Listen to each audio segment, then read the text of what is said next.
Je viens de terminer le livre de Fabien Bouglet, Éolienne, la face noire de la transition énergétique.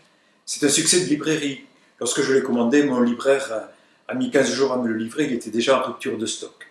C'est un ouvrage documenté, un réquisitoire sévère contre l'éolien industriel présenté partout comme la solution miracle à la crise climatique. Comme le contenu est important, comme j'ai beaucoup de choses à vous dire, et comme nous risquerions l'indigestion, je vais le présenter en 2 épisodes.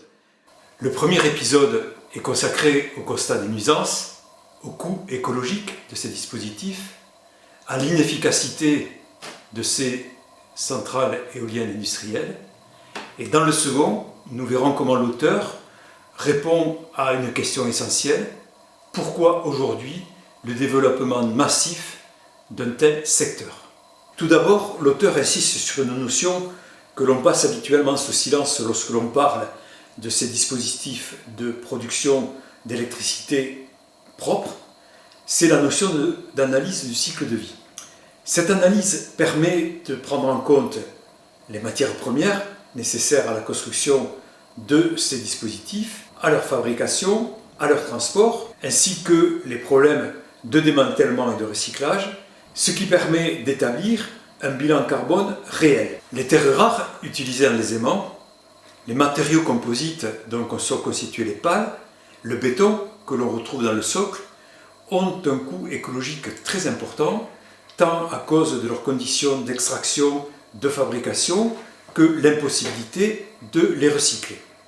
Sans compter les conditions de travail, les nuisances des riverains et la pollution induite que l'on ne veut pas avoir chez nous. Le deuxième point est le déni de démocratie, renforcé sous la pression des promoteurs et des investisseurs, appuyés par les forces politiques favorables à l'éolien industriel. L'auteur en fait un symptôme grave de la crise démocratique que traverse notre pays aujourd'hui. Cela s'est traduit par une série de mesures législatives et réglementaires visant à libérer la voie aux industriels, en supprimant ou en complexifiant les procédures permettant aux citoyens de faire valoir leurs droits. Ceci en contradiction manifeste avec la Convention européenne d'Aarhus ou avec la Charte d'environnement qui a valeur constitutionnelle en France, qui prévoit l'une et l'autre que les citoyens doivent être associés aux discussions et aux décisions pour tout projet concernant leur environnement. L'auteur passe ensuite en revue l'ensemble des nuisances auxquelles sont confrontés les riverains. Il évoque le nombre important de recours auxquels sont confrontés la plupart des projets d'implantation d'éoliennes industrielles, ce qui est en contradiction avec l'accord soi-disant unanime de l'opinion publique.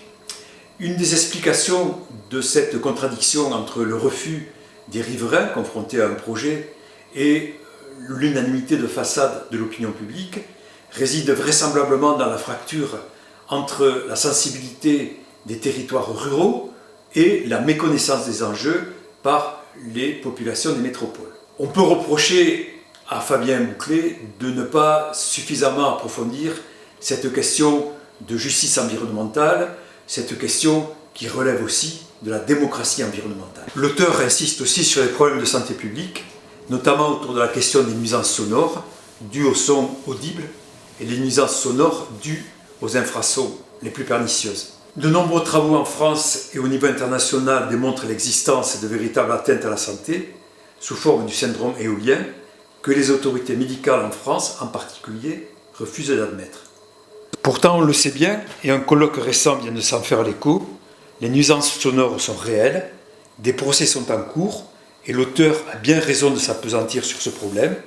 S'il y a un doute sérieux, le principe constitutionnel de précaution devrait à minima être mobilisé.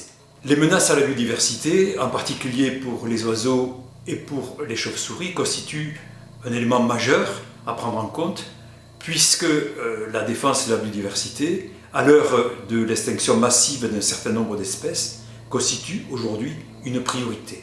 L'auteur aurait dû insister sur le scandale que représentent les demandes de dérogation. Ce sont des permis légaux d'attenter à l'habitat, au territoire de chasse et de reproduction, à la vie même des rapaces, des migrateurs et des chauves-souris. Mais il a raison de souligner que les coups portés contre le Comité national de protection de la nature sont des encouragements aux atteintes à la biodiversité. En conclusion provisoire de cette première partie, on peut dire que le livre de Fabien Bouclé est une mine de renseignements, de chiffres, de références. L'auteur est un pédagogue efficace lorsqu'il explique par exemple comment est fixé le prix de l'électricité. On apprend beaucoup de choses. Bien sûr, on regrette quelques oublis. Le travail des associations, des collectifs locaux et départementaux n'est pas évoqué, ni leurs propositions. La revendication d'un moratoire national est rapidement évoquée. La question du financement participatif est absente, ce qui est dommage parce que c'est devenu un élément de marketing important dans la main des promoteurs. Dans un deuxième épisode, j'aborderai la question la plus intéressante du livre, celle qui concerne l'aspect économique et financier.